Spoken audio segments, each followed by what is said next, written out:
Scott Permender.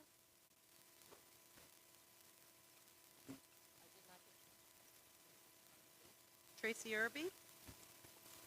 Here. Thomas Kova. Lauren Maller. Here. Una Petrosky. Here. Christina Preet. Michael Smith. Here. Cindy Wolf Boynton. Here. And Susan Glennon. Here. 9 members present. Thank you. Just a quick note for members of the audience. The presentation is going to be on the ViewSonics that are at the front of the auditorium for you to look at as we go through it when we get to that point in our agenda. So tonight we have student reports. Are the law individuals here yet? You want to come up to the podium in the front? Are you Addie or Lily? Nice to meet you, Lily.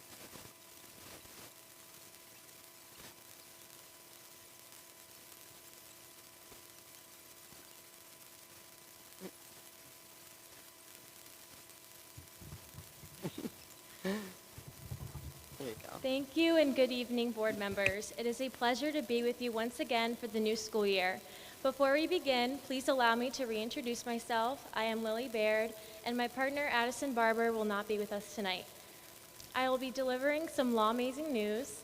We had a great first week and a half back in the building. All students, staff, and faculty members are adjusting well, and everyone is excited that the school year is back in full swing. In academics, our math department has been working on utilizing new strategies and techniques to implement into the math curriculum.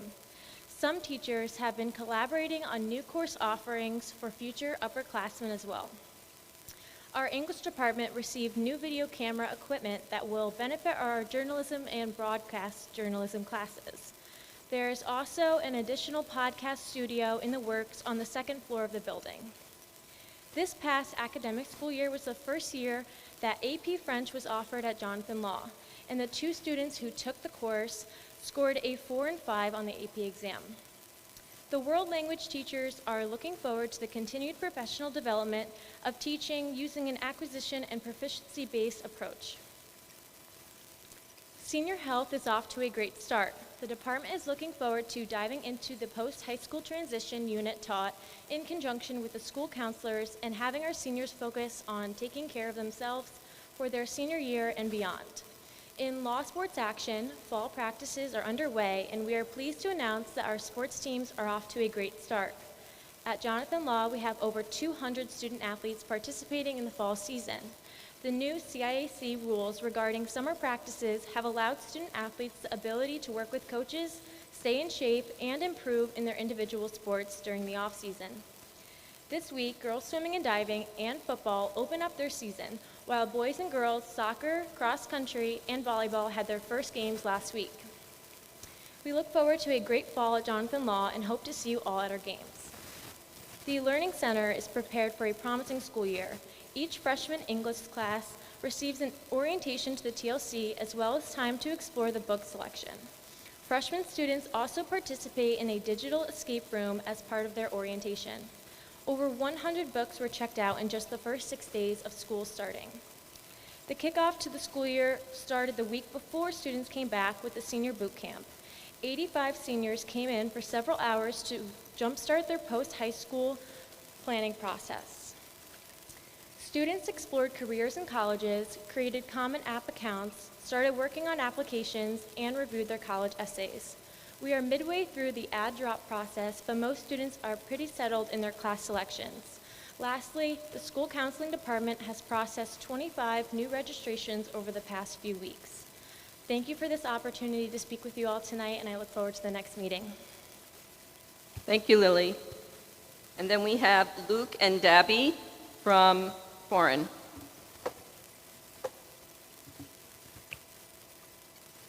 Come. Good evening, everyone. I hope everyone's summer and transition back to school has been great. Our names are Dobby Lee And Luke Hackett. Thank you for this opportunity to speak with you all this year. We are very honored to be here and to represent Foran High School, and we look forward to an amazing year.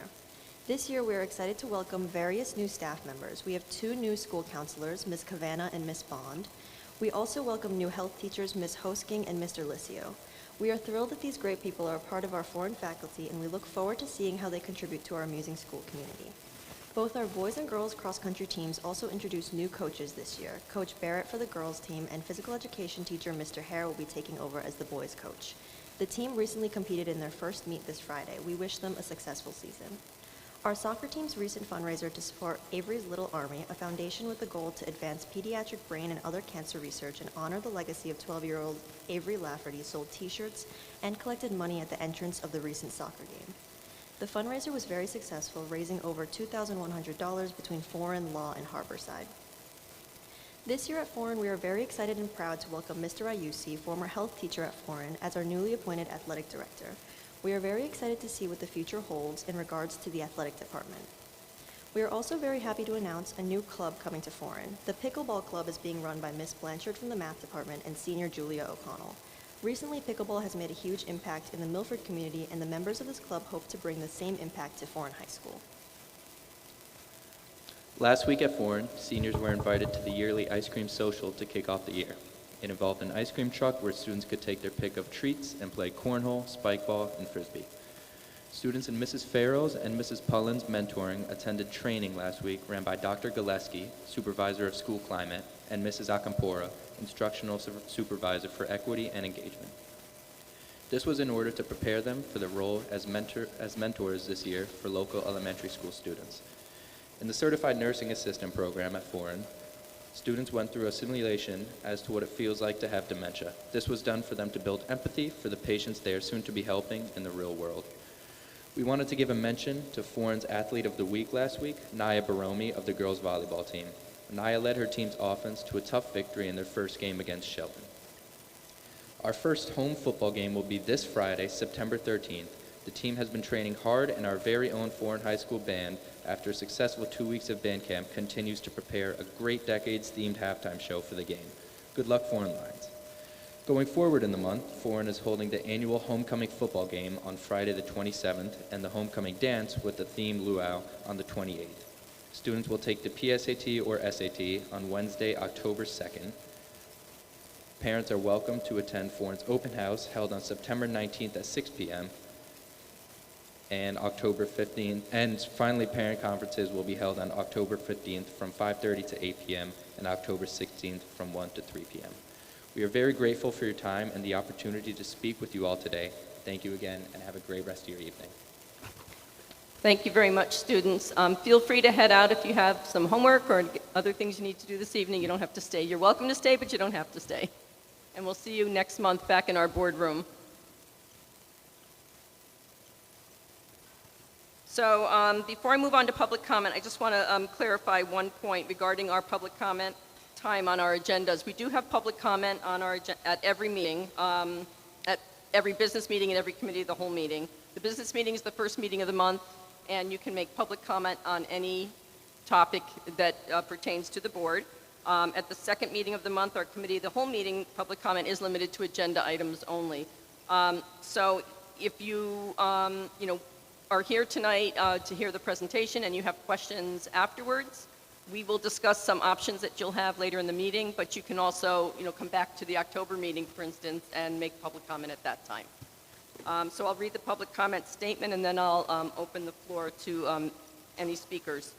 Speakers may offer objective comments about school operations and programs. Our board encourages speakers not to express personal complaints or defamatory comments about the Milford Board of Education personnel or any person associated with Milford Public Schools. Security issues and matters relating to negotiations and grievances will not be permitted. Consistent with the principles of the Federal Education Right to Privacy Act, discussion of students is prohibited absent parental waiver. Public comment does not allow for two-way conversation between speakers and the board.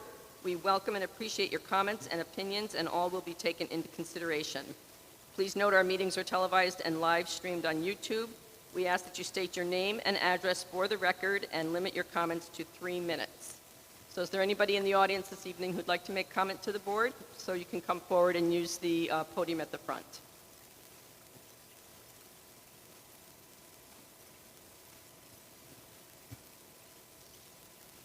Okay, seeing none, we'll move on with the rest of our agenda. Board members, we are here tonight for our September business meeting. Just a reminder for you all that our summer break is over and we return to our regular schedule of the second and fourth Mondays, barring any holidays. Our committee of the whole meeting on September 26th will include an overview of the student standardized assessments given last spring, and we'll also begin the 25-26 budget process with the first discussion of a draft of budget priorities and assumptions. And that meeting will be back in our boardroom at Parsons. Before I go on with the rest of my report, I wanted to do liaison reports first. Are there any liaison reports this evening? No liaison reports, okay. So board members and members of the community and staff here and watching from home, tonight we will have a high-level overview of a study that we commissioned this past spring to identify the physical condition of our 14 campuses. This facilities conditions assessment report will add to our bucket of information that will help us understand the facility needs of Milford Public Schools. Information that we've already seen includes the facilities capacity report and enrollment projections that were first presented in the fall of 2023 and represented to this current board last February, and the program goals presentation that the Board of Ed, to the Board of Ed by administration this past June. That information, along with the board mission statement, the Milford Public Schools vision statement, our goals and commitments, which does include a commitment to operational excellence and investment in the newest and most advanced practices for relevant forward-thinking educational opportunities for all students, our equity resolution, a public and staff input, and any other information that we identify along the way. All of these will be critical pieces of information that we will use moving forward to hopefully end up with a long-term plan that honors our mission to deliver high-quality instruction and honors our vision of the learner for all of our students. We will be getting a lot of information along the way, board, so as this work unfolds, a dedicated page on the district website will be developed to transparently house all the documents for public consumption, a Q&A spot. We anticipate using something like a JOT form for public input, questions, surveys, and things like that. Our future meetings will, of course, all be held in the public and will include time for public comment. So we're going to have the presentation tonight, and then afterwards there'll be time for board questions.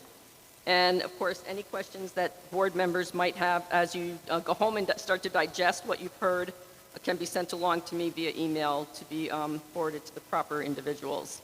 We will also talk about next steps at the end of the meeting, at the end of the presentation, which I expect will include additional meetings with Bureau Veritas. So that concludes my chair's report, and I will turn things over to Dr. Kutaya. Thank you, Ms. Thank you, Ms. Can you hear me? Oh, I just can't hear myself, sorry. Thank you, Ms. Glennon and members of the Board of Education. We will be kicking the superintendent's report off this evening with the facilities condition assessment report as facilitated by Mr. Brennan and members of Bureau Veritas. As we anticipate this being a longer conversation, I'm going to immediately turn things over to Mr. Brennan to provide an overview on how we got to where we are today in our work with our partnership with Bureau Veritas. Mr. Brennan? Thank you, Dr. Hello. Thank you, Dr. Kutaya, Ms. Glennon, members of the board. So as Ms. Glennon mentioned, it was decided that our district needed more information about the current condition of our 14 schools. The Board of Ed authorized administration to release a request for proposals to conduct this work. We released the RFP on March 1st, 2024, and after a rigorous process, we selected Bureau Veritas to lead this work. Bureau Veritas started the work in May and continued throughout the summer and assessed all 14 of our schools. This study utilized experts in various fields to provide a non-intrusive study and inspection of our facilities and our grounds. The process included meetings with building-based administration and key central office personnel. We, at a minimum, engaged in weekly meetings to discuss the progress of their study and ensure that we were on track to meet this very, very tight timeline. This is a data-driven report that you will see tonight, and it's very objective and technical from experts in the field. And Bureau Veritas is a firm that includes a number of different architects and engineers with specialized backgrounds to help conduct this study so that they have a comprehensive view. Bureau Veritas themselves specializes in facility assessments, maintenance department assessments, and long-range planning. Bureau Veritas has positioned themselves as a non-biased third party to conduct this assessment, whose goal is to simply provide districts with information so that they can make informed decisions moving forward. As Mrs. Glennon also mentioned, we will be posting all this information on our website so that the public has access to the different topics we will discuss this evening. And we are also looking to share individual school reports as well with the board members and on the website. At this time, I'd like to introduce Cheyenne Irby and Bill Champion, Dr. Bill Champion, to present their findings. Hello. Hello, hello. There we go. Hello, everybody. Thank you for having us. My name is Cheyenne Irby. Looks like there's another Irby up there. Hello, Tracy. Good to see a fellow Irby. My name is Cheyenne Irby. I am a vice president of Bureau Veritas. We are a 200-year-old testing, inspection, and certification company. So I think John Quincy Adams was the president when we were founded. And we have always been in the business of only dealing in data. So that means providing our clients with information so they can make informed decisions about the future of their assets. So that is exactly what we did for you guys. Is we came in here like you said, we are a non-biased third party. I'm an architect. Dr. Champion here is an engineer. But we are not designers. We are solely here to do assessments for the purposes of prioritization of your needs in your future. And that's exactly what we did. And later we're going to discuss how we broke down the buildings into their component parts, how we prioritized them, the methodology of how we did those assessments, and discussions on how we planned out when items need to be replaced. We also took into account current educational specs as well as what is your school district's goals. So a facility condition assessment, that's simple. Replace the roof when it reaches the end of its useful life, but if you replace the roof of a 1950s building, it's still always going to be a 1950s building. How does that 1950s building be modernized to meet current educational specs? And that's where we worked with the school district and representatives of the school district to come up with that prioritized plan. Dr. Bill Champion here, he has 30 plus years of experience working with the state of Maryland, doing all their schools and facility assessments, Chicago Public Schools. And actually right now, we are doing assessments, exactly the same assessment that we're doing for you for the entire state of Rhode Island. So look in about 4 months, pay attention. They're going to be posting all their results on their website. But I'd like to give it over to Dr. Champion, who ran this whole project, and he's going to run through the process of our findings. Any questions about who we are, about Bureau Veritas before we move on to the meat? All right, thank you all. Good evening, members of the board. Thank you. Again, I'm Bill Champion. I am an engineer with Bureau Veritas and the program manager for the assessments here. Oh, sorry. All right, just to recap, I think we mentioned a couple times, our purpose here was to conduct a comprehensive long-range assessment. We went out, we evaluated all the schools. We armed ourselves with the recent studies that were completed for enrollment capacity utilization. So we had some information that was already available. We were able to leverage, utilize that, and add that to our scope of the facility assessments for the schools. Our goal is, of course, to recommend future needs and take a look at all of them and come up with a prioritized plan that we could create for long-term planning models.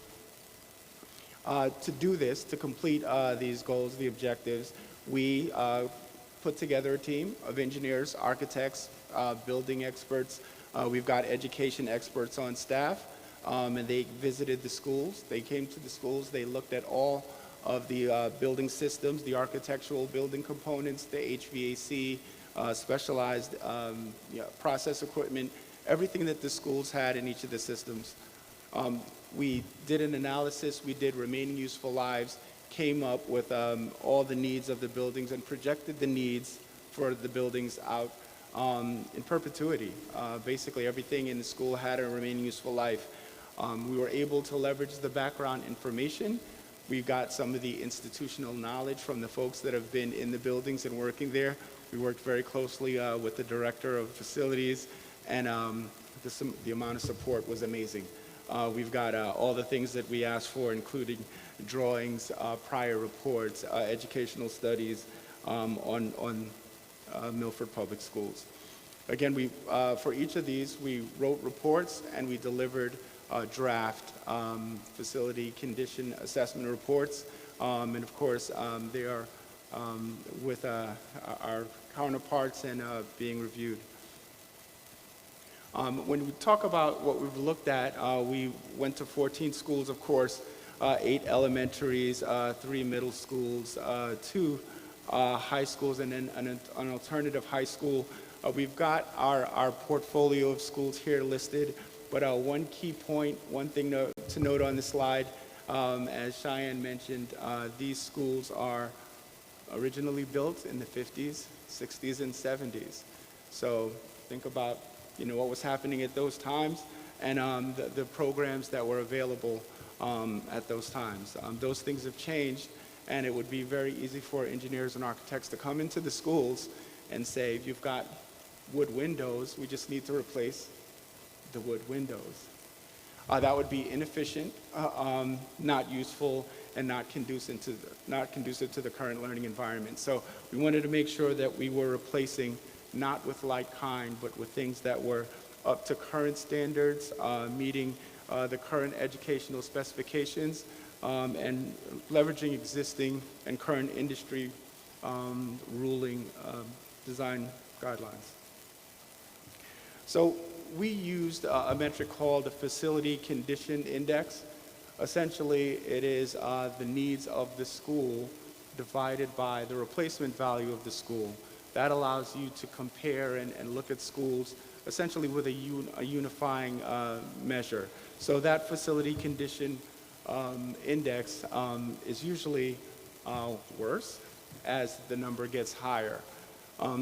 As we look at the facility condition indices for the schools that we visited, a couple things to note here are, first, again, it does not just include the sticks and bricks. Here we're also looking at the program needs for the schools. So we're looking at the things, not just whether or not the school needs new windows or a new roof.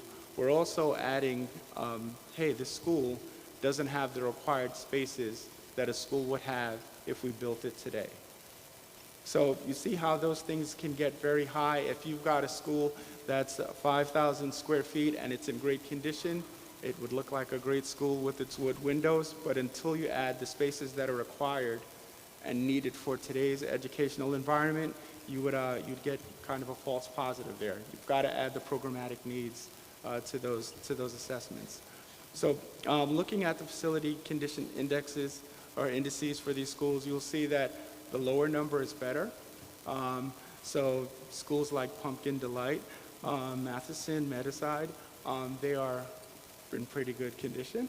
And then you look at other schools that are higher, and they have probably good physical condition, but more programmatic needs than normal. Again, these have both sticks and bricks issues, and then there are some programmatic needs in each of these buildings. So we'll run through individual needs by building, and it'll allow you to get a feel for the needs at each school, both on the sticks and brick sides, the mortar, the built environment side, as well as the programmatic needs. Now, when we do this, we'll talk about the things that are needed by dollar. That's kind of our unifying metric. And we'll talk about each location. We won't spend a lot of time understanding that there is a report for each of these. We took a data-driven approach. Every time you see a number, it's probably built up of several different numbers. There's a plan here that looks at every individual item, so there's probably 200 line items per school. So we'll start with Foran High School. The big need there is for tech ed spaces. Tech ed spaces that are flexible. They have modular furniture, spaces that include specialized labs, robotics, engineering. Spaces that have advanced technology such as 3D printing. They've got virtual reality, immersive environments. These are things that would be built in a high school if you were building it today. And we've added that to this report, and those needs are showing up, especially in the high school. Esports arena, when I was going to school, games were things that we did that were bad, but now esports is a sport. You'll see it in the new design guidelines. There are esports arenas. We're not only at the K through 12 level, we're seeing them in higher ed. So these spaces are collaborative. They have broadcasting. They have PC and console spaces. They've got collaborative environments where students participate, are playing the sport, and they are also being supported by other students in the space. They are sharing these arenas with districts and other competitive, other local, within the district and outside the district.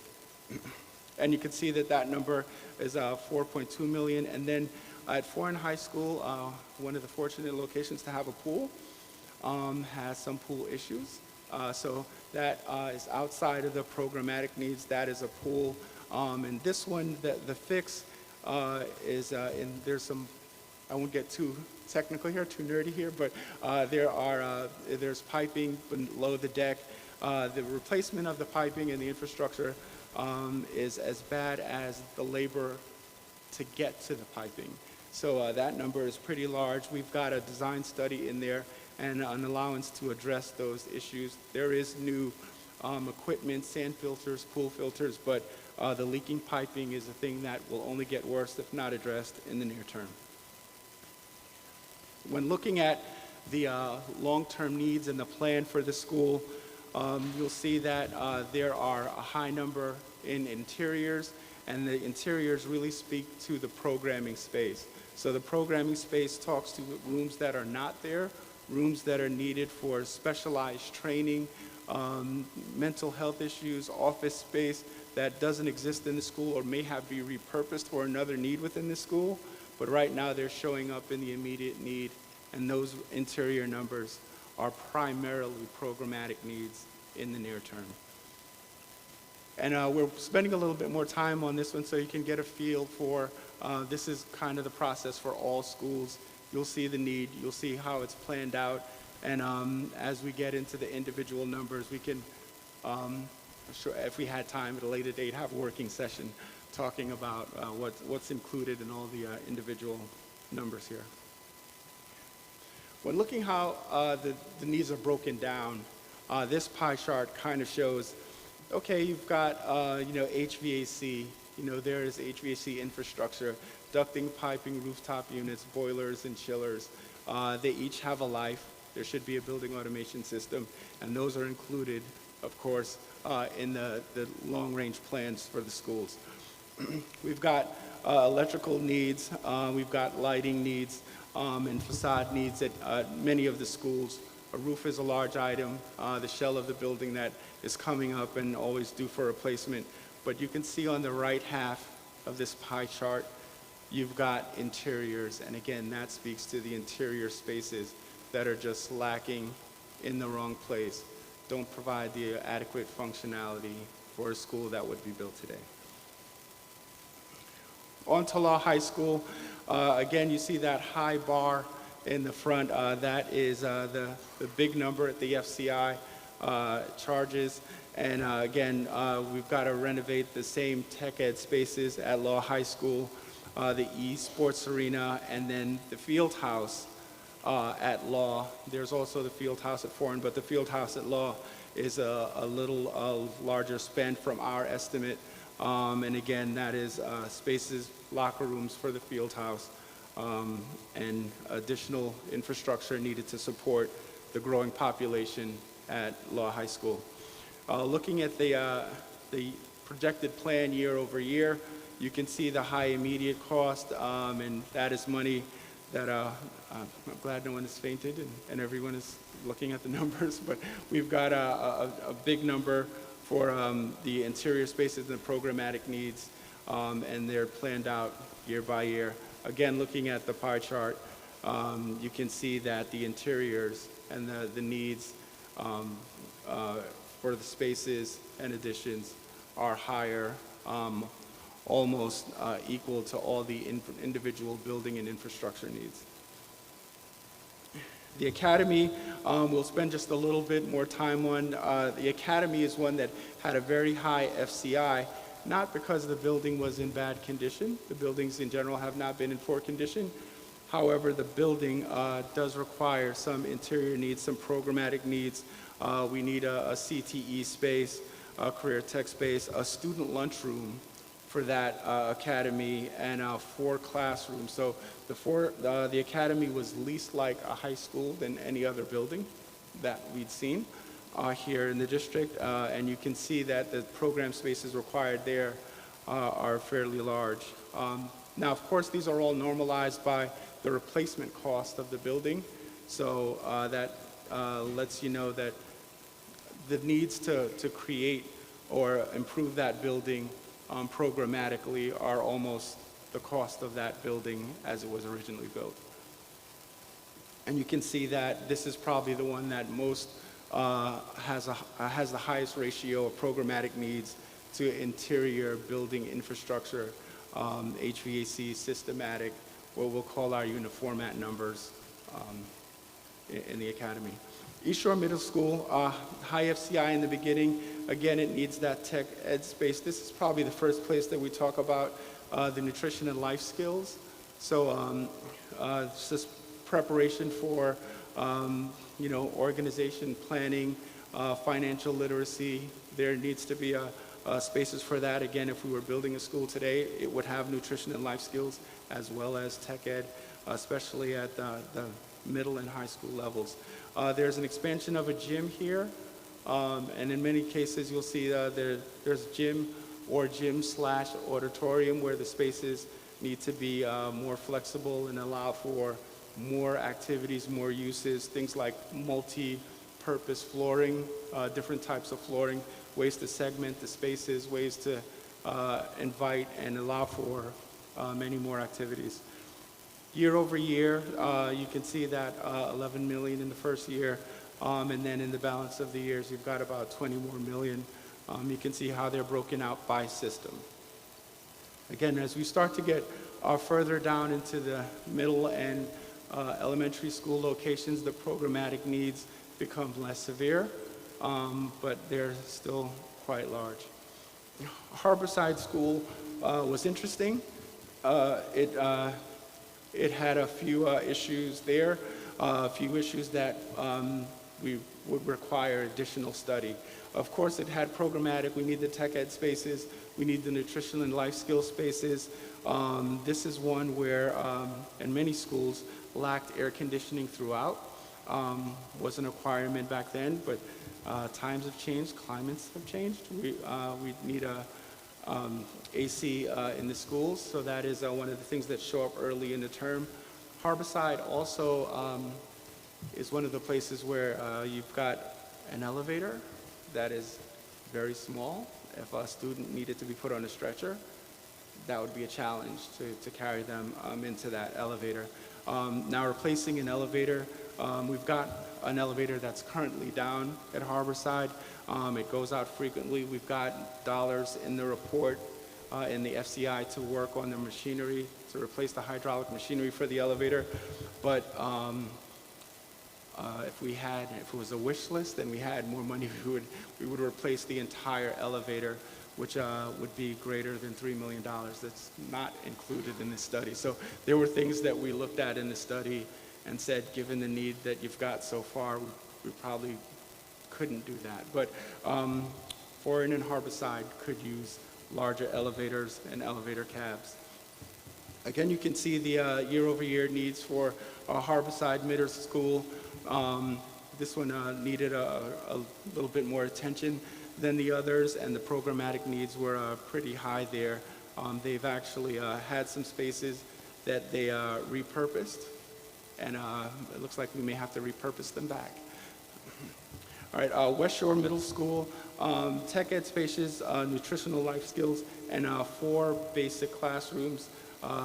They use some classrooms to create other spaces, special spaces, and we need additional 4 classrooms in West Shore Middle. The programmatic needs are about the same as the infrastructure, building components, and system needs for the next 20 years. And again, high programmatic needs. Cappan Meadow, we've got storage spaces. So there's storage spaces lacking in those areas. We put in $1 for the spaces, but didn't say where the spaces needed to go, but they are for PE storage. There's chairs being stored in inappropriate areas there now. It's one of the cases that, one of the places that is lacking AC in quite a few spaces of the building, so much so that you've got to bring in temporary AC to meet the needs of the population in specific rooms. And of course here we need a OTPT, band and string rooms, and smaller rooms to support the program needs there. This one was not so bad from the programmatic needs immediately, but you can see that that shows up a little bit later on. And the programmatic needs are pretty high compared to the building and infrastructure needs. JFK Elementary School, you can see as we get a little further out and starting to look at the elementary schools, the needs are more spread over the term as opposed to things that we need immediately. And again, this is another one that suffers from storage, other lack of storage. We need 2 additional classrooms here and band strings room. And you can see by the purple lines, not as bad in the immediate term, but in the near term, the 3 to 5 year term, you've got larger numbers. You're looking at close to $8 million there.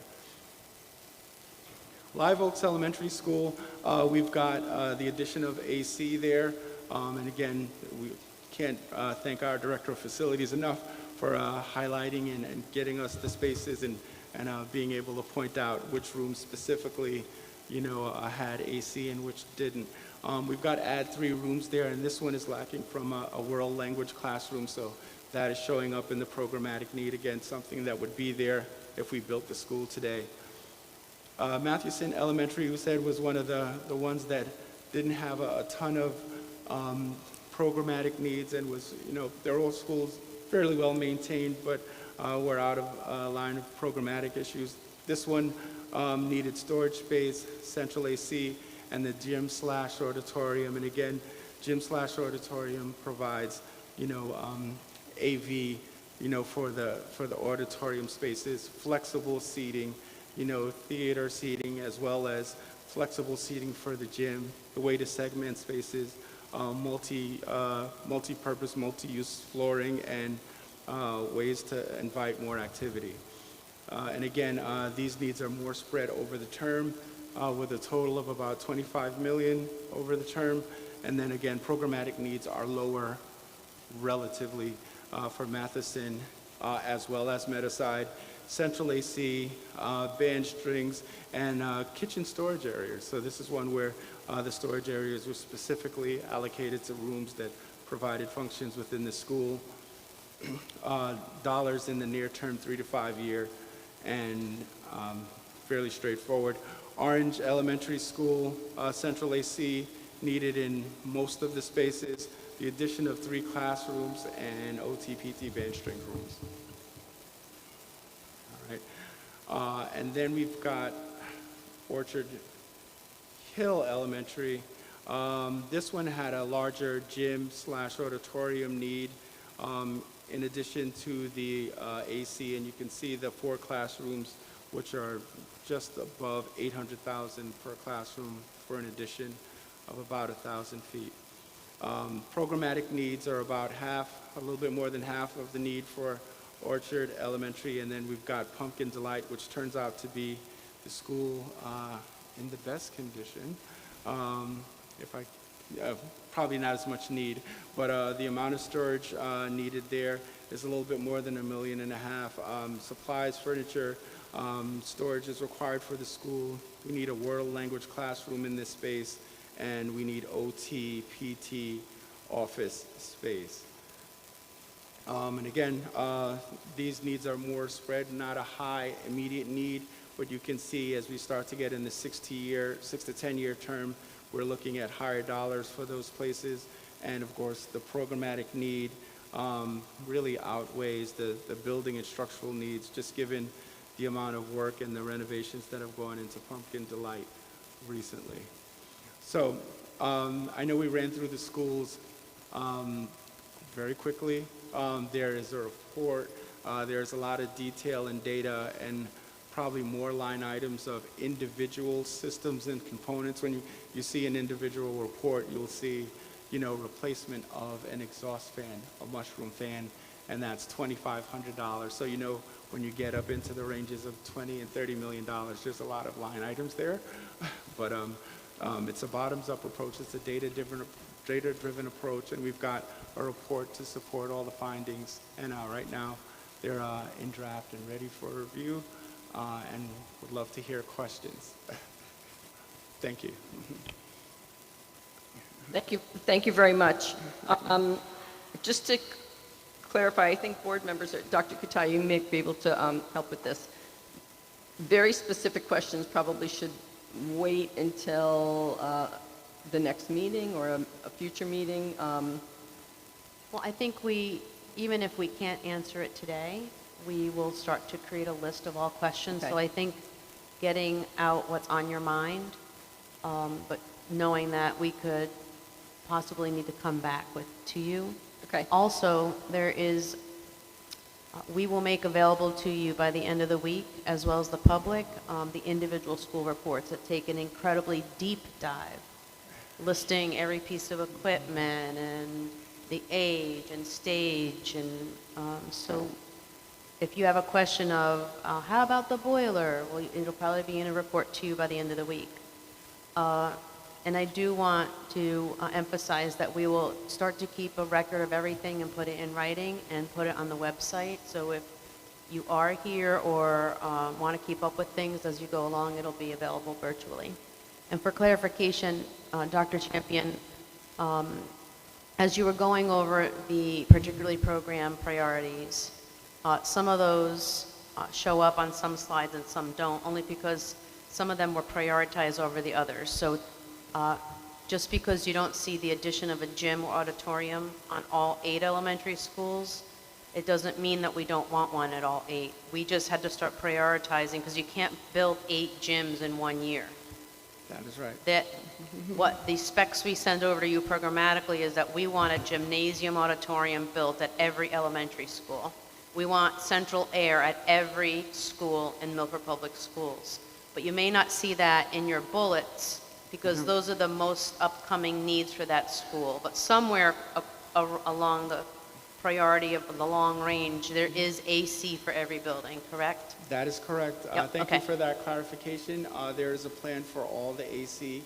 The gym auditoriums are all being updated Great. on a scale. When we're showing the slides, just for the sake of brevity, we're only showing the top 3 and most immediate. But in the plan, in a very large database, there is all those needs planned out for Great. the next year.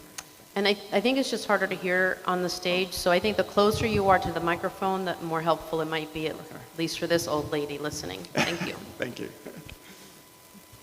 Okay, so board members, we'll have questions now, and then after we're done with that, we'll talk about next steps. So questions specifically for our presenters. Ms. Petrovsky? So first, thank you so much for getting this study done in a very short period of time. I know it was probably a lot to chew. I have a couple of questions. The first thing I wanted to ask about was the priorities that are set up and the years that we are looking to implement things. What is if you have an idea, what is the estimated time where we're in a better position of parity amongst all of our schools? Is that a near term? Is that a 10-year, 20-year? So your question, just to clarify, is when and with these estimates over time, will all schools be in about the same condition? So basically, over time, we will become more aligned? Yes. So right now, your plan has a lot of the programmatic needs in the first year.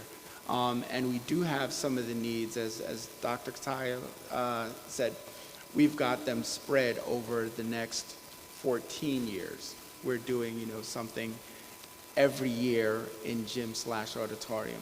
Air conditioning is something that we've got near term. So assuming that you've got the capital to do all those things in the short term very quickly. So I think, the onus is on us now to figure out how we get these done in the short term. But if that's the case, then in the next 5 years, you'll just have those things that are on a year-by-year basis. Okay, so from priority standpoint, we're looking for cohesion and parity, but it's also, we want to get programming done first. Programming is first. Always. Yep, programming is first. Okay. Could you also, I missed a little bit about your discussion of what the facility condition indices, Great. how that calculation occurred. Great. I'm sorry, I had trouble hearing what you were saying. That's probably my fault. But essentially, the facility condition index takes the need of a building over a period and divides it by the replacement cost of the building. So Okay. it does two things. It allows you to compare, for example, the condition of a much larger high school to the condition of a smaller elementary school. So when your previous question, when you talk about, well, how do you prioritize and how do you get these things done, you have an index that allows you to compare the two. The second thing that it does, it gives you kind of a relative health of the building. So if it cost you $100 million to build a school and the needs in the short term are $50 million, you would say that, maybe I need to think about a new school. Right, okay, that makes sense. Thank you very much. I kind of knew this was going to be a key piece of information, and I really wanted to be sure I understood it, so thank you for that. When we're talking about, I'm looking specifically at the Foran High School HVAC, when we're talking about HVAC throughout, are we talking about full air conditioning for every single school, not just maintaining what is there in individual schools? Is that correct? Yes, so there's two components of that. So right now, schools are partially, many schools have some AC. Some of the systems there are temporary. Some of them are through the window units like you'd buy at Home Depot. Okay. So we want to make sure that you've got central and permanent AC throughout the building. Now that in that HVAC number are other things included with that central AC number. So that central AC number is just for air conditioning, but you still need boiler and chiller and distribution and building automation systems and controls. When a teacher is in the room and they turn the thermostat, do you want that to actually change the temperature in the room? So those are also in that HVAC number. Okay, thank you. Yeah. I just Thank wanted you. to add a little bit more to your facility condition index question. So to expand on what Bill said, it's really a car comparison.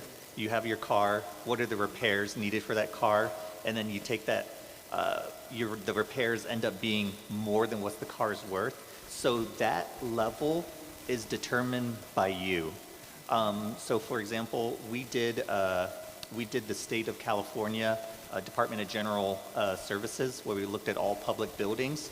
And the State of California decided that when the needs of their building reach 45% of the value of their building, that's when they start saying, we're no longer investing in this building, and we're going to either demolish this building or build a new one. So that's really the kind of the gauge where you get from the facility condition assessment is a ranking, be able to see your whole portfolio and how that measures up to each other. Thank you. Other questions? Mr. Fermender. Yes, thank you. Mr. Champion, Yes. we have just pretty much completed a $15, $16, $17 million upgrade to Pumpkin Delight School. You're proposing an immediate $3.5 million as an additional upgrades. Yep. So, I understand the comment. When we look at the school and we walk around the school, the evidence of the work being completed is obvious. You can see that work is being done. It's been renovated. It is in better physical shape than most of the other schools. However, there are still programmatic needs, and there are things that, as we talk about storage space, so the renovation didn't add storage space. There are things missing like OTPT classrooms and world language classrooms. And I think that is the thing that we want to make sure that, we're looking at the indices and we know work is being done. In general, the buildings are in great shape. There's been energy projects completed. Energy uses is down and supplemented by solar PV. So there's absolutely new technology, new work, good maintenance happening in the school. But this is speaking to, you've made the school better as it was before. It's not looking at the school as if you built it today. If you built it today, it would have additional spaces which weren't added as part of the renovation. Other questions from board members? Can I add something to that? Oh, sure. So programmatically, Mr. Fermender, we're the ones who told the consultants what we needed. So we worked with the building administration at all 14 schools, and when we did analysis programmatically what was missing from Pumpkin, it came that we needed space for OTPT and a dedicated space for world language, et cetera. So that's not Dr. Champion. Although I'll let him for a lot of this, but we came up school by school with an analysis of programmatically where are we fitting our kids and for what purpose. And when it came to Pumpkin, we still found that we needed those spaces that you see in the immediate column. We also have a document that we sent to them school by school what we needed. So that's not their fault.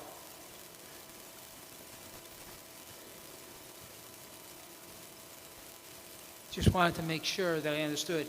Again, we just put $15+ million in, and we didn't take into account everything that we're talking about here. I think you have to remember, though, that when we do a project like that at a school, you have to work within the budget that you're given. So there may, so they're not saying that, we're going to go out and do this tomorrow. They're saying that these are things in the future that you need to consider, that, may need to be done. Doesn't mean they're going to get done. But with the Pumpkin project, we had to work within a certain budget. So they did what the committee, decided to do with the money that they were given. I'm sorry, I'm just thinking $3.444 million of interiors after we've just done I understand. a number of upgrades. That's substantial. And that's in the immediate column, what they presented. It's still up. I mean, it's their determination that is based on the information that they were given. It doesn't mean we're going to turn around and do that. It's just, this is just, it's data. It's data that we're going to, that we will now use to determine what our next steps will be. So I But just want I understand what you're saying. Yes, but it's not just that last piece that we should be hyper-focusing on, that Pumpkin just got renovated and now it needs more money. So without going down this rabbit hole, I just want us to remember that Pumpkin now has 100 preschoolers as part of their student body. 2 to 3 of those classes are new to Pumpkin this year. And this project got approved way before we moved 3 classrooms to Pumpkin. Those 3 classrooms bumped other programs. And the reason why those 3 classrooms were put there is, one, the kindergarten age changed. Nobody could have predicted that 4 years ago when that money got approved. And then, again, not a rabbit hole conversation, but Orchard Hills enrollment went up. We ran out of room. We had to move 2 preschools over. So that's 3 classroom spaces that are being occupied today with 3 and 4-year-olds that were not part of the conversation 4 years ago when $15 million were approved. So this is what I'm going to ask the board to do, like not just get fixated on that, OMG, we need another 3.4 million at a place where we just invested millions of dollars. There are lots of tentacles here, a lot of moving pieces, and enrollment is one of them, and specializing programming is another. So that's why the program need has changed at Pumpkin. So I'm just asking us, it is easy, right? When I saw some of these numbers, I won't go, but I'm just asking, and you guys are just swallowing it a half hour ago, there are all these other pieces also that I'm hoping over time we can all have a dialogue and understand better. So I understand where you're coming from, Mr. Furmander, but just something to think about, okay? Thank you. Mr. Smith? Thank you. Ooh, it works this time. Thank you very much. When I saw the facility study in the spring, I was very eager to see this equivalent of a home inspection report on what our schools are, because I think this is really important data to help inform our work. And I appreciate the analogy earlier about a car, because that's, I think, something that a lot of people can relate to, even if you haven't gone through the home inspection part, where at some point you got to decide, is it worth continuing to invest in? And the real quick math, and I might be wrong, but looking out for the next 20 years, it looks like you've identified about $475 million, so nearly $500 million worth of work on our schools we need to do to get to the point of realizing facilities that align with our vision to provide an educational experience in our city that people want to send their kids to and move here to. And so I look forward to digging into the ratios of replacement value versus the needs. And so not expecting you to have answers now, but just quick questions that I'm working through. And if you have an ability to provide any insight now or in the future, it's greatly appreciated. Given that you've worked on this space for, not you guys, because you don't look 200 years old, but your firm has worked in this space for 200 years, and you're obviously the footprint across the country. I really want to draw on your knowledge and expertise and appreciate the 45% threshold in California, and if there are other kind of threshold benchmarks that other municipalities or governmental entities use to make those decisions, that I would appreciate that, especially looking at and understanding how unique Connecticut is without county government. Also curious if you can provide any insight into what usually the burden of those renovations are for the municipality versus the county or the state and reimbursement rates. If you have any insight into that, that would be helpful as well, so we can calibrate those numbers. And then, yeah, I just, the only other question I had is, I assume it's a fair assessment, but you're the experts. If you did build a new building, is it fair to assume that the replacement costs over the next 20 years are significantly lower than the projections we're having here, right? So like if you did raise and build a new building, the following 20 years has less of a replacement cost and those kind of things. So those are just some of the quick questions I was taking through. Those are all good questions. We won't answer the one on reimbursement rates. But the last question, if we looked at building a new school, and right now we're thinking maybe $700 a square feet, actually is a good tie into one of your previous questions. If you built a new school today, it would be about $700 a square foot for that, and it would include those tech ed spaces and those. But understanding the last time you built the school, we're assuming that this school would have to be good for 20 years. So you should look for more than $700 a square foot, is the short answer to that question. Can you just repeat what you just said? I'm having a hard time. Yeah, so the question was about building a new school and, the replacement rates. And, we said to build a new school would be just north of $700 a square foot for a new school, and it would have these spaces. However, the first school is 1950, your last school is 1970. If you know you're not going to build a school every year, or every 5 years or 10 years, you'd probably look to build a school that would be good for the next 20 years. So you'd be looking at more like $1,000 per square foot for that school.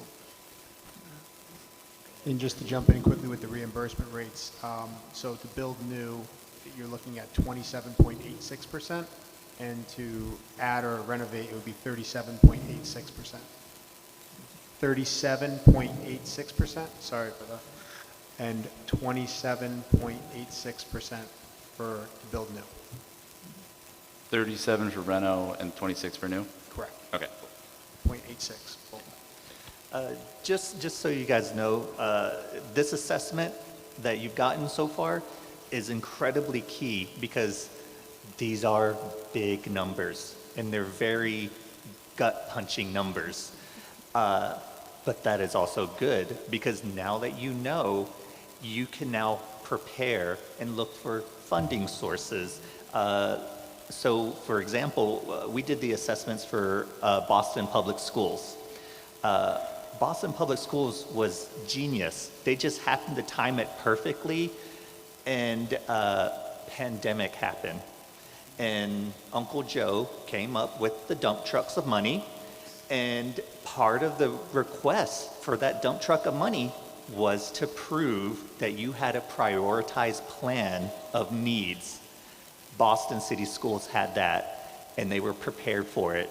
And they got the lion's share of Massachusetts funding. And now Boston Public Schools, they have said, we now have the opportunity. This is a once in a generational opportunity to not just take care of the needs of our schools, but to upgrade them to modern educational specs. So we do this all across the country. We're doing it for state of Michigan, state of Arizona, Utah, Maryland, Rhode Island next door. These assessments are being used specifically for funding requests and funding applications. And if you can prove that you need funding, that leads you on the right road. Thank you. Thank you very much. Ms. Mahler? Hi, yes, make sure there we go.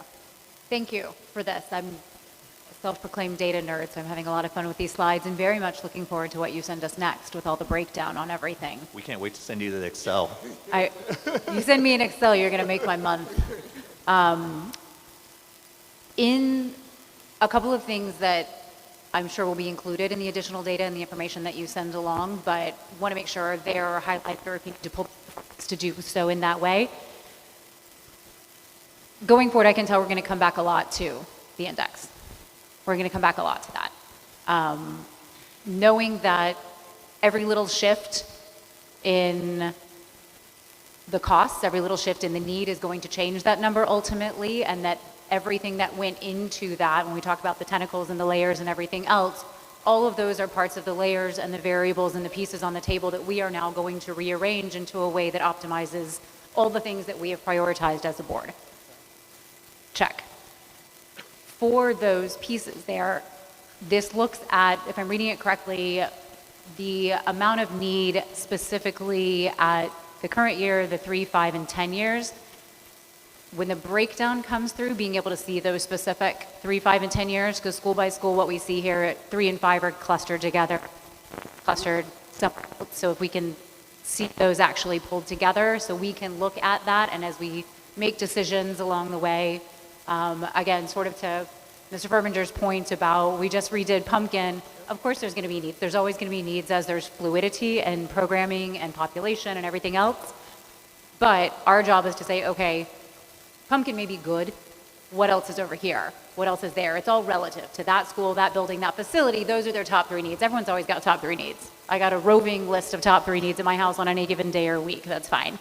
But as we look at those and factor that into being able to come back to this index and have that land in a place that makes sense to us going forward for the purposes, love a good index, of actually being able to compare across facility and actually being able to rank and look at things that way, that is going to be really important for us to see what goes into that numerator so that we can play with those tentacles and play with those pieces ourselves.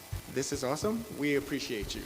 I don't get that around here very often, so thank you. Can you say it again? Absolutely.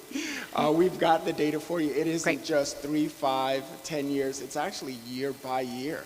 So behind what we could summarize here, yeah, it's year by year. And you're right, you looked at Pumpkin and you're like, I've got a pot of money and I'm going to have to move something 1 year.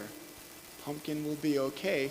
You're going to move it 1 year and you're going to get 4% or 5%. Everything. That's yeah. right. So we've got it year by year. You can do that in Excel. We're doing it in a database, but all the numbers change, and that's the only way we could manage that amount of data. Will you send it to us in a way that we can move around? Absolutely. Or will it be static? Absolutely. Thank you. One other just clarifying question as well. My initial clarifying question was exactly what Dr. Kataya asked you to clarify in the beginning about what the specific set of criteria were for each school that led to those top 3, and so we've checked that box already. The criteria for adding classrooms to schools, am I correct that that has to do with current population and current programming as it stands at this exact moment? And so if those future. populations were to change or those programming needs were to change, preschools move here, somebody moves there, then potentially those classroom additions and the resulting funding requirements could also be a little more variable as well. Is that accurate? Can I? Yes. Feel free to jump in as well. So we took a look at the highest enrollment over the next 10 years. So we did a now enrollment and a top enrollment for 10 years. So we took those 2 numbers. So yes, to answer your question. And then we added classrooms for the dreams that we dream today. And we think we have big dreams, but those things that we have not spoken about, and there's nothing on our list that you don't know about. So that is what it incorporates, so yes. Those dreams for the population that was the highest over the projected next 10 years? Yes, ma'am. Okay, cool, thank you. Thank you. Other questions from board members? Ms. Doyle? Thank you. Thank you for the very thorough presentation. Very interesting, and having just helped on the Pumpkin renovation and to see what goes into renovating a school and to see what happens. And just like Mr. Furmander, it's upsetting but not unrealistic to realize that we can't get everything every single time we do a renovation, that the needs of the schools change and there's a limit. And you can walk into the building and you can see dramatically where there was an addition and where it was the original school. And it's very hard to meld those together regardless of how hard you try, and not a lack of effort or intent, but there are limitations on money and funding. I'm asking another question on the indices. I think it's very interesting to see that those current 3-year, 5-year, and 10-year plans, is there kind of a window or ideal of 10-year? If you look at patterns of curriculum and programming, and just as in 20 years, everything dramatically changes. Is there a typical, in some ways, depreciation that occurs in a building? And what would be an expectation in something like Pumpkin, where or say, Meadowside, we're close to as ideal as we could at this moment. Is a 30% normal in a 10-year range or a 15? What's the span? So, really good question. And when you see the data, you'll see the line item you put in a new boiler. That boiler is going to last 25 years. That individual component has its own depreciation, its own life cycle. Your roof, 20 years. A metal roof, 40 years. So you'll see that, as time goes on, all those things are depreciating individually. If you roll them up, the IRS says it'll make it, 27 years or, 32 years without any maintenance. So those are depreciating itself, but your capacities are changing and your enrollments are changing. So everything is happening over time at a different rate. Inflation is changing. So when you see those numbers, as our data person was saying, you're going to see that I've got something in year 5, and I can wait and do it in year 6, but it's going to cost more in year 6. And you don't know if, enrollment is going to be higher in year 6, or, what the weather is going to be on your roof. What's the snow load going to be? So those things are all depreciating. Some are going faster than others. We put a lot of new equipment in Pumpkin Delight. We put new pool equipment in Foran, which is great. But another issue can create collateral damage. When we dig up the pool and find the piping infrastructure, are we going to need new pool filters and new sand? So, everything, you'll see the study, everything has its own depreciation. Everything that you did at Pumpkin should last, 15, 20 years. Your shorter lived items are like your hot water heaters, but your exhaust fans, your rooftop units, your boilers, your chillers, your windows should all last more than 20 years, unless you do something to change that, unless something else happens. Great, thank you. So, we're giving you, what you guys are going to be happy about is we're giving you the raw data so you could make those decisions. These are options for you to consider. So you can say a boiler has a life of 20 years.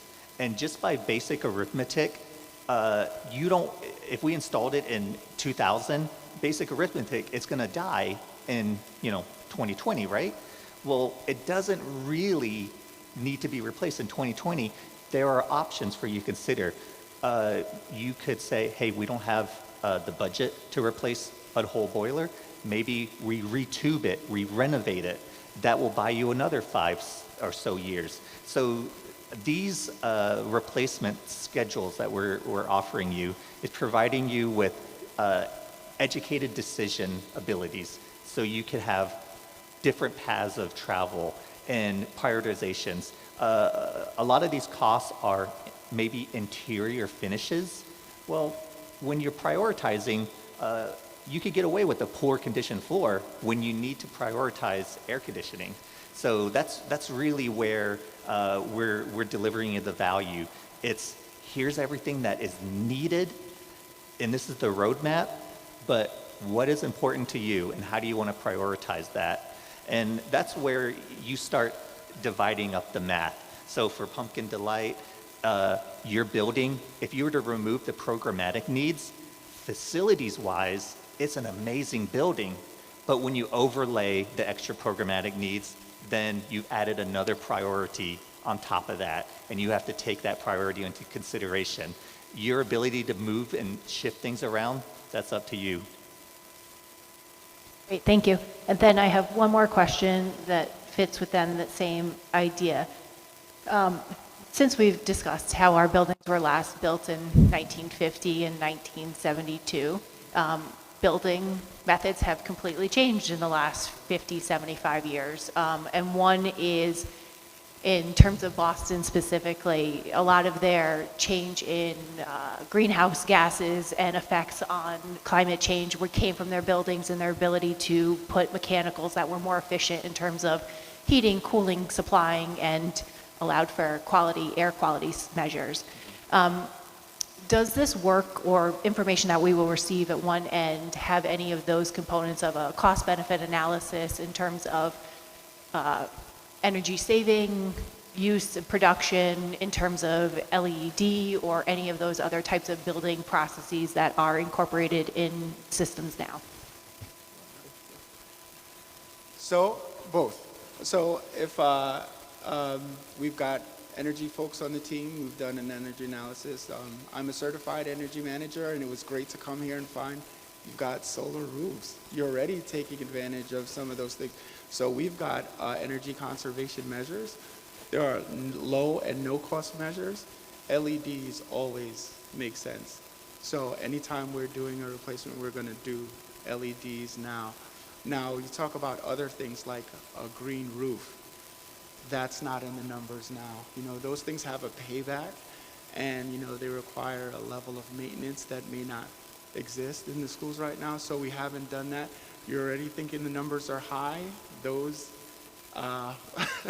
yeah, those come with a much higher number. So the things that don't have immediate paybacks are not included, but yeah, definitely forward thinking. The district has already done some of that work and, you know, funded it and got EPC, so that's amazing. But not in the study here for additional investment. Question. You said something about additional studies necessary at Harborside. What were you referencing in that? So I think the additional study we had was for ADA. Was that for the elevator?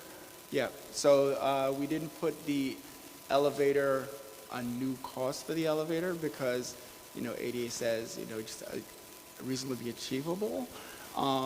That cost right now may be prohibitive if it's limited only to the cab. You know, we've got another instance in the district where the health suite is so far away from the elevator that you could fix it with a new elevator. Oh, Dr. Anna's coming. I'm wondering if you're thinking about Foran, though? Yeah, but no, another place in the district. Okay. Yep. That is, you know, the elevator is also in a place where it may be cost prohibitive. So we put in new studies for that. At Harborside, we said only new machinery, only new hydraulic machinery.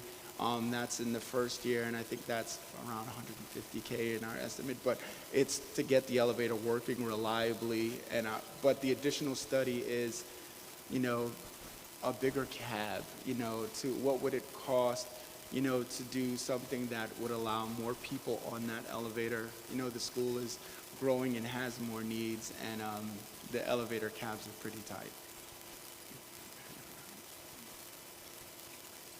Other questions from board members?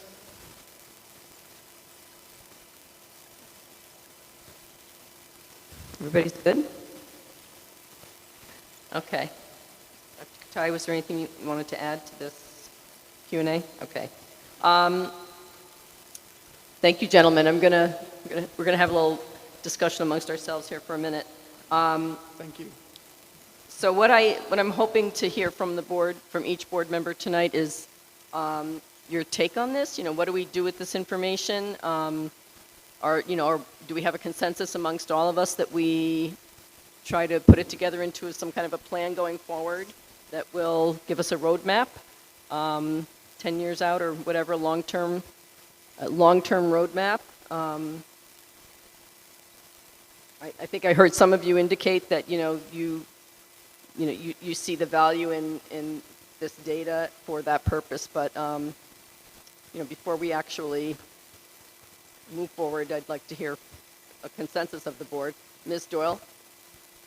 Thank you. I think this is vitally important that we make a plan for the future. As a 2023 graduate of Jonathan Law High School, I like to make the joke of we still have the new gym. The new gym is at least 25 years old. We're still not allowed to walk on it. Now, that's why it's so nice. It's great to see, and I think from what we stand for as a district in terms of programmatic needs and what we best for our community and what for the future is, I think we need to look at what spaces we have and where we can use them and make the best of the opportunities we have, but plan for the future. we don't have a plan for the future, we can't meet the goals of the district and fulfill our responsibility to the students, the parents, and everyone else in this community. So I think it's important for us to continue this work and make a long-range plan of what we think is best for the community by looking at all the information, which is a lot to digest and very sometimes difficult and confusing and expensive. But we have to take care of it now, because the longer we put it off, the less, the more it'll cost, and it's a disservice to our community. Thank you, Ms. Doyle. Just to add one other thing, I say this without any expectation. I mean, literally, we're talking about coming up with our plan. So there's no expectation about what that's going to look like or what that means. It's just, do we move forward with this data and come up with something concrete?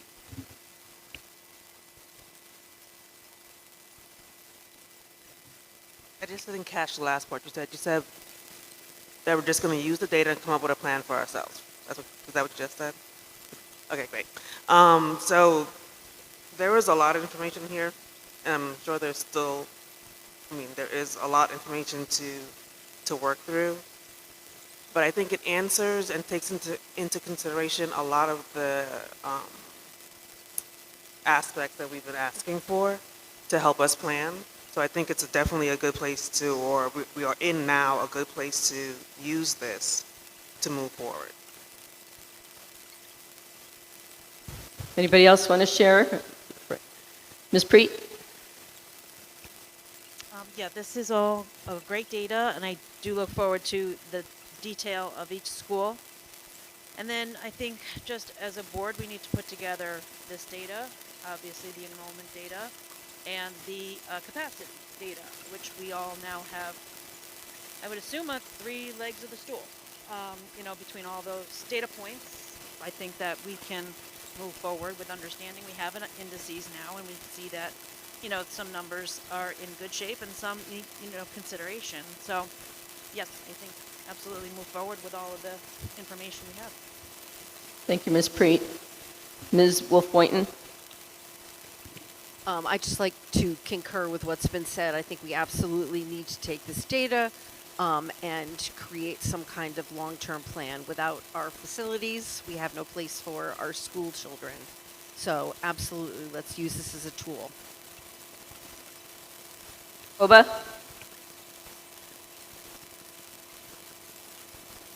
Hello? There we go. It's green now. Yeah, I kind of agree with everybody else. I think this is a great starting point. It ties together facilities, enrollment, programming, and I'm really looking forward to the details that'll help us put together a true long-range plan and give us the tools and the background to do it. So. Thank you, Mr. Koba. Ms. Mahler? I agree with all of this, with what we're doing. It's linking back for me to the conversation that we started back during budget time, where we talked about how the budget is great, it's numbers on paper, but that reflects the priorities, that reflect the vision, that reflects the plan of what we want for the future of the kids in our city. And I think this is a huge element of that, because the facilities are nothing other than a space to enable that vision. It's a space that enables the programming and gives it a place for it all to happen in an appropriate, structured way. And I know that my big takeaway from all of this and hearing this piece of the data and all the legs of the multi-leg stool that we have and all of the fun analogies that we're all going to keep using for the next however long this takes, there are an infinite number of outcomes that this could take. And without presupposing any of those and going into this with an open mind to see where the data and where the information and where all of that comes together, for me, there's a handful of things that I will use throughout this process for myself to determine whether or not I believe for myself it is moving in a direction that I continue to support. And I think being transparent is a huge part of that. That's one of those important pieces. And I think I love the fact that all of this is going to be available and it's going to be on a specialized website. And so we will make sure that that is out there and visible and seen by people with all the ongoing, constantly updated Q&A so that everyone knows what is being discussed and what's being done. This isn't something that's going to be done behind closed doors and then dumped on people at the last minute. I think it's also important that throughout this process, we have meaningful engagement with the community rather than, in addition to constantly providing information and being transparent, but finding a way to intake as well, to get information and to get thoughts and feelings and dialogue with the community and actually have that not just be you talk for 5, I talk for 5, we all go home, but an actual conversation that we have throughout the process. So look forward to finding multiple ways to do that. I think that for me, measuring this along the way, any plan has to support that vision that we laid out for the future of everything is changing. Nothing looks like it did when these buildings were built. Nothing looks like it did when any of us graduated from high school, whenever that may have been. Nothing in our kids' future looks like it did 6 years ago. None of it looks like it did 3 years ago. 3 years ago, we weren't talking about what are you going to do with AI when you graduate from high school, but we are now. And so having spaces that enable us to capture the flexibility that goes into being able to, as a board, provide programming that allows our kids to keep up and to stay ahead and to be ready for that future. I think that's an important piece of this. We want buildings that are shaped like tomorrow, not yesterday, because that's what we're comfortable with. We need them to be shaped in a way that makes us uncomfortable because that's where our kids are going to be. And I think we need to really focus on alignment to the population rather than alignment to loyalties and neighborhoods and areas and things like that. We need to build schools where the kids are. And they need to be able to access the programs that we have for them in those places. And I think it's very important that we do all this in a fiscally responsible way. I think we have a responsibility to be good stewards of the taxpayers' money. And I look forward to working through this process with an eye towards that. Our wish list will be more than $500 million if we all just get to draw on a board and make a pretty picture of what we want the future to look like. But we have to build it in the reality that we have now and the reality that we expect to have in the future. So I think there are a lot of elements that will go into this, and I'm very excited to undertake that work in a responsible way, doing our due diligence at every step, and engaging with the community to be transparent throughout that process. So let's go. Once we get that spreadsheet, of course. Thank you, Ms. Mahler. Yeah. Mr. Smith, you want to share? Yeah, like I said, I'm very excited to have this level of detail about the facilities. It is that critical component that informs the decisions that we're going to have to make about how we structure our facilities and capital investments, and what blending this with the facility study, the enrollment study, and the vision of we want, the vision of learner, and everything we talk about here, those really all come together and result in the reality of our education system in this community. So I look forward to having the conversation and having it based on numbers and facts. And certainly, some people might want a high-end sports car, but you have to be economical with your dollars and make sure that you're purchasing and building something that works for the needs of your community and not necessarily going too frugal or too above what you can pay for. So look forward to that discussion. Thank you, Mr. Smith. Mr. Trosky? So I think that the long-term range planning is something that is critical for us moving forward. Obviously, we should not be doing any sort of budgeting or determining what we're doing with buildings until we have all of this information. But it is not just this study, which, by the way, has great information and is going to be one of the critical legs of the stool. But the stool no longer has 3 legs or 4 legs. It's got 20 legs. And it's going to be a lot of different pieces that we're going to be putting together here, not just the vision of the learner, not just the capacity planning, not just the enrollment. We have to think about what the future is going to look like when we know that there are kids in school right now who are going to have jobs that don't currently exist. So I think when Ms. Mahler said we have to speak to the flexibility of what we are planning, that is going to be also a critical piece that we'll have to consider. I think the long-range plan is critical, and I think it's time to do it, and it's going to be a fun task. Fun. Okay. Mr. Fermender, I don't think we've heard from you. Are you on board with moving forward with a long-range process? I've said my piece. All right, so I'm hearing, that we do have consensus to move forward with the goal of developing a long-term plan. I anticipate that, this is going to be a heavy lift. There's going to be a lot of information to digest, as I've mentioned. My hope is that we can be done with the work by the spring, next spring, 2025.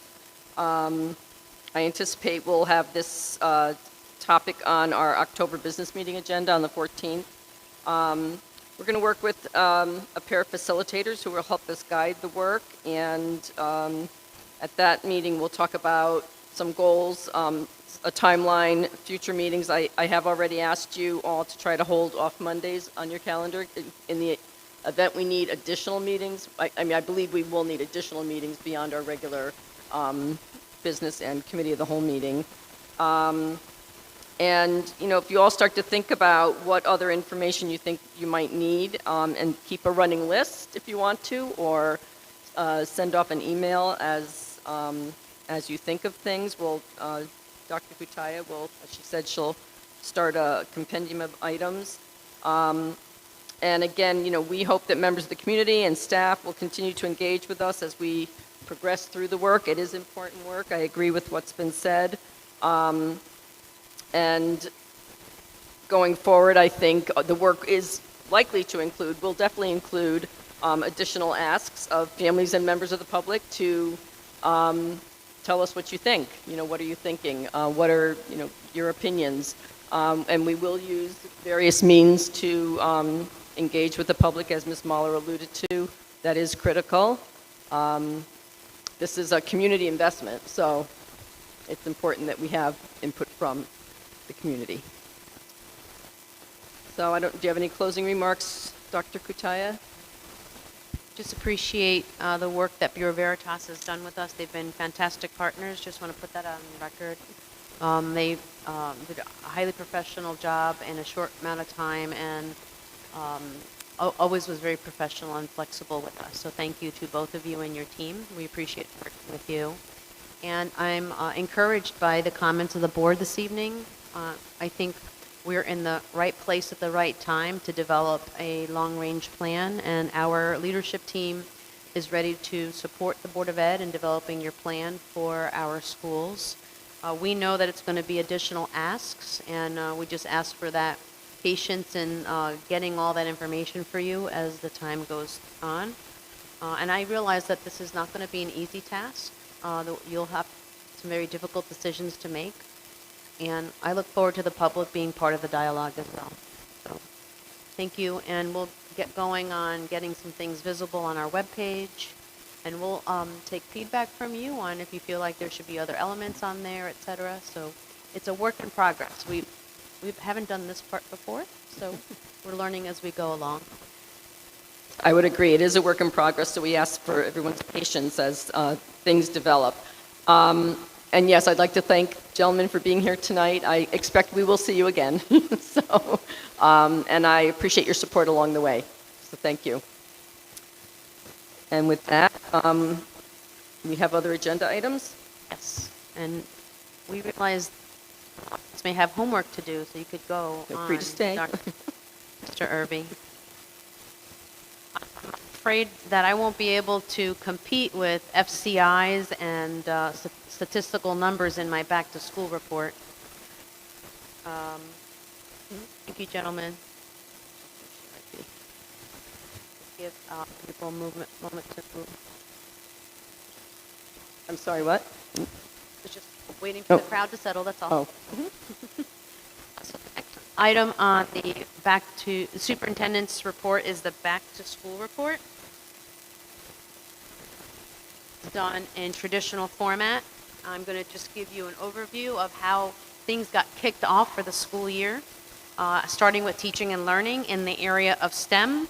We are and I just want to, preface my comments, particularly in the teaching and learning area, that whenever we rewrite curriculum or develop implementation guides for teachers, that may feel like it's an adult action, but the benefactors are the kids, that they have a refreshed curriculum, we've realigned with standards, we've helped work with teachers to bring in new and renewed activities. So it may sound like a boring adult activity that we rewrote or revised curriculum, but really it's with an eye on students. So, in the area of STEM, we updated all math documents in grades K through 5, and so our elementary students are experiencing a refreshed approach to mathematics. We also developed some leader look-for guides across the 8. Principals are working with teachers to name areas of mathematics curriculum. And in grade 5 in particular, we renewed the experiences of the STEM lab. So all of our current 5th graders will be going through refreshed science experiences this year. At the middle school and high school level, we rewrote some high school elective courses, for example, pre-calculus, statistics, and regular calculus. All of those areas have been refreshed. And we rewrote implementation guides in Algebra 1, 2, and Geometry. And at the middle school level, in our effort to be more data-driven, we created new assessments for our middle school students in the area of mathematics. In the Career and Tech Ed class, particularly in CNA, we rewrote that program for our students this year. And at the middle school level, we focused on new curriculum guides for engineering and wood technology, as we a new elective. In the area of humanities, there's a lot happening at the elementary level in literacy, as you can imagine, as we're experiencing a pilot this year, so we can make a decision on the compendium of resources to be in alignment with the State Department's Right to Read Act. So we spent some time hosting sessions on the 2 programs we are piloting. Those are called Bookworms and Benchmark. We also hosted a Literacy Institute for the first time where we invited other school districts to join us. So we're hoping to redo that every summer. And we created a 3-day plan for particularly grades 3 through 5. So our students in 3-5 will have new experiences with morphology and word study. Sometimes those older of us remember that as spelling and grammar. And the upper grades in English Language Arts, we revised English 1, 2, and 3, and began some elective curriculum course maps for mass media and advanced journalism, and they're all new implementation guides in grades 6 through 8. And we even had a teacher go and get certified in AP English at an institute at Taft, so we're able to offer more sections of AP English for our high schoolers. In the area of social studies, revamped high school social study courses in world language, U.S. history, and civics. And we began elective curriculum maps, seminar in public service and history through film, to name 2, and then revised the elective course entitled Anthropology. And in world language, we have developed a full-year proficiency curriculum for grade 6 world language courses, which now align to the K-5 program. So that required us to make some changes to grade 6 so that for the first time we have 6th graders have taken Spanish before coming into middle school. In the world of health, we have taken this step by step at the elementary school, and now we have a full revised health program starting this year.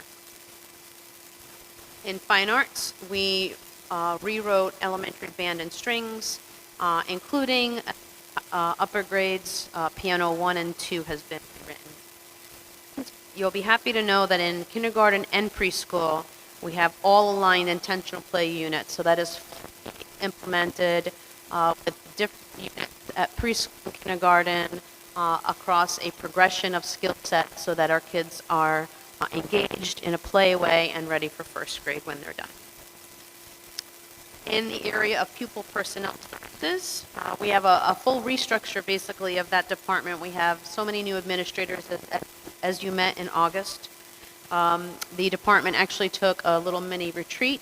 Thank you to United Way for allowing us to use their building for an office space so that a retreat was facilitated where the department itself is developing a vision that aligns to that of the Board of Education that encompasses all pupil personnel needs from social emotional learning, mental health services, and acceleration of learning for students at Tier 1, 2, and 3 in the MTSS process.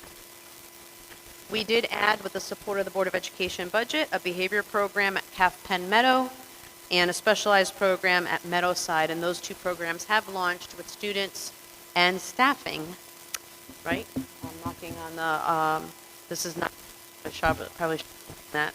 We have some areas in where we still have to staff, but I'll get to that in a minute. And we also successfully implemented extended school year over the summer, which allows 6 to 8 weeks of education for students with IEPs. In the world of talent management and development, you want me to use that microphone? Am I being? Try this one. Thank you, Mr. Brennan. We hired 35 new teachers and 18 new para educators. We still have 4 teaching positions vacant: a special ed teacher, a school psychologist, a world language teacher, and a CNA teacher. And we still have the need for 4 additional paraprofessionals. Every year we start the school year for new to Milford individuals with the Milford Teachers Academy. It's a 3-day institute encompassing 1 day for day 1, and we onboarded 38 to new Milford teachers through that academy. In food service, we're happy to say that the kitchen at Pumpkin Delight is fully open thanks to the renovation. And with the facility and equipment in that particular school, we can serve more meals to students using fresh food and scratch cooking, which is a little bit of a dream of mine with this facility renovation, maybe in the future, do a little bit more cooking from scratch for young people. So as this board knows, this year we started the change of meals. We are no longer offering free breakfast to all students, but we are implementing for the 24-25 school year. Funding was provided for us that any students who qualify for free or reduced get free meals. So even if you qualify just for reduced, it's free. We are encouraging all families to please fill out applications in the event that your child could qualify for a free meal. We recertified staff members in Serve Safe sanitation courses. That happens on a cycle, so we're always in compliance. In the world of transportation, it's been a very successful couple of weeks transporting young people to and from school. Just as a reminder that we transport to 14 public schools, 2 parochial, Laurelton and St. Mary, and 4 technical vocational magnet schools, including Platt Tech, Trumbull VOAG, Bridgeport Aquaculture, and the ECA program. And we do that for all children that attend those programs. And in addition, we do field trips and athletic teams in the afternoons. We have fully implemented the digital attendance system on our buses, so students use their ID cards to enter the bus safely. And you'll get more on transportation when Mr. Brennan gives you his full transportation update for the year. In facilities and maintenance, there are just way too many projects to include in this presentation, school by school. We can offer that to you, as Mr. Bradbury will, in a future facility and maintenance presentation to you. Just to give you some highlights, every summer we refresh the playground mulch to make it safe for all elementary kids. We adjust and maintain 185 portable air conditioning units, so you may want that data point for the long-range plan. At this point, it's 185 portable units. We have successfully installed menstrual dispenser and cabinets in all schools as required by the federal legislation. We're in the process of emptying contents of the trailer to put in our temporary storage warehouse that we have. We've repaired sidewalks, we've renewed room signage, we've painted rooms, we've replaced floors, we replaced rooftop RTUs.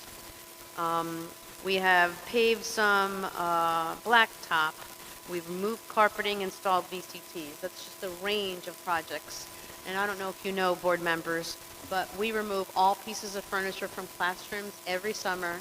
We clean and sanitize all pieces of furniture and move it back into every classroom. We do that 491 times over the summer. So big kudos to our custodial and maintenance staff for doing that and being ready for doors to open on the first day.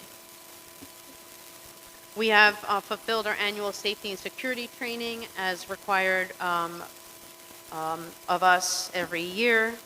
We've updated our incident management, and that is being submitted to the state for approval as required every year. And we have implemented updated safety and security requirements as required. With the completion of Pumpkin Delight, we can now say we have hardened vestibules and double entrance. Has that been completed at Pumpkin as of today, or is it still? It's hardened, right, okay.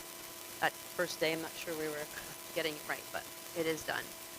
We are fully implementing the alerter system. We're a year in, have learned a lot of lessons, and working with the police department and making sure that those procedures are connected to their central command system as well.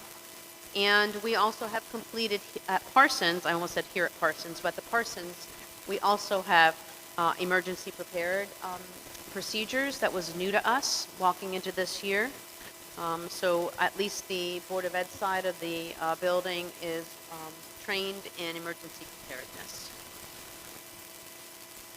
Most of the summer is used in the business office to transition out of one fiscal year into another. So thanks to Mr. Brennan and his team for successfully doing that. We are currently closing out the ARP ESSER grants. Those must be fully expended by September 30th. And I'm happy to share that we will be landing that plane successfully. All teachers and building orders have been processed. We take pride in providing all of our students with the classroom instructional supplies that they need for each school year. We are updating some procedures in the area of purchasing and student activities. Mr. Brennan is working with his team to put out updated protocols and the expenditure of student activity funds. And believe it or not, we've already started working on the development of 25-26 budget. Just 2 weeks into the school year. From cybersecurity, yes, we have installed new firewalls. Little cheer, yay, to protect our infrastructure better. We have implemented a multi-factor authentication for all staff on the heels of a little bump in the road this summer in the cybersecurity world and our system. And we have implemented new generation antivirus endpoint detection software installed on endpoints and servers. We have the Learn platform introduced to staff for approved data compliance software. We know that we have a lot of work to do in that area, but we have implemented that. I don't know if you've noticed, but we've refreshed our website. We worked with Aptigee to do that at no additional cost. And in the world of esports, we have configured gaming computers, consoles, firewall rules, and online access, and we are gearing up for our first season as a CIAC fall sport in the area of esports coming up. And in the world of AI, we have formed an AI task force. We have created a multidisciplinary team of teachers and administrators and technology specialists, and we look forward to the future where we'll be adding students and possibly parents to that task force. And we are piloting AI tools in classrooms, providing professional learning for teachers as appropriate, as related to various curriculum areas. And lastly, in the world of technology, we refreshed Chromebooks for our incoming kindergartners and grade 9 students this school year. And that's how we started our school year with great success. Are there any questions from board members? Ms. Irby? One quick question on, I thought I heard student with diabetes program, 6-week program, or was that something I heard wrong? Student with diabetes? We're going, what was it? Thank you. Okay. I thought I heard it wrong, just wanted to make sure. Thank you. Thank you. Any other questions for Dr. Kutaya? Okay. Thank you. Thank you. Moving on with the superintendent's report, I'm going to turn things over to Mr. Brennan to go over the disbursement report. Thank you, Dr. Kataya. Ms. Glennon, members of the board. In your package, you will find a list of all the cash disbursements over the amount of $1,500 for the month of August. At this time, I'm happy to answer any questions you may have. Questions from board members? I do have a general question. Under some of the special ed disbursements, the tuition costs, I'm not sure if this was here before, but we noted that the number of students in some cases has been indicated, which is helpful to have that information, so thank you. Great. Anybody else? Okay, see none, thank you. Thank you. And the final item under the superintendent's report is the talent management and development update from Ms. Kapazna. Thank you. In my monthly report, you have the job postings, personnel recommendations, retirements, resignations, terminations, and stipend appointments. Not much has changed in the last 2 weeks. As Dr. Kutaya mentioned, we do have 4 teacher openings still. However, we hope to have 3 tomorrow, so that's good news. And para openings, there are 3, one less than Dr. Kutaya reported. We also, believe it or not, have had our first retirement submitted for 6/30/25. So we had an eager teacher that wanted to get us early notification, and we will continue to update you on those retirements as the year goes along. Do we have any questions for Ms. Kapazna? Yes, Ms. Mahler. Did the new retirement announcement wait the first week, or was it after like day 1? I think it was like day 3 or 4, so yeah, Okay. he waited a little bit. Sounds about right. Thanks. Thank you. Any other questions for Ms. Kapazna?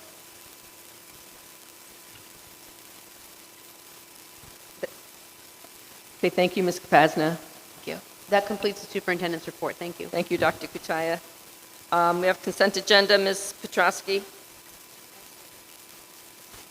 I'd like to make a motion that the Milford Board of Education approve consent agenda item for consideration August 26, 2024 business meeting minutes.